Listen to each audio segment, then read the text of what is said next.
Salamat sa bagong araw, Lord. Panginoon, maraming salamat sa bagong araw na ito. Maraming salamat sa masarap na tulog. Maraming salamat sa masarap na pahinga. Alam ko po, Panginoon, na ako'y binantayan ninyo at inalagaan ng buong magdamag. Haharapin ko po, Lord, ang araw na ito na puno ng pag-asa sa aking puso't isipan, sa aking buong pagkatao, sa aking buong araw ngayon.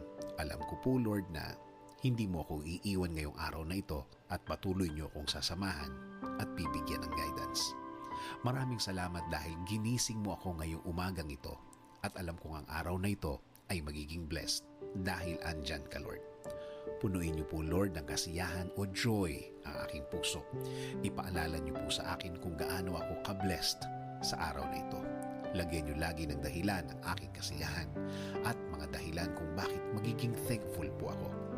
Kapag pumasok na po ang problema sa akin,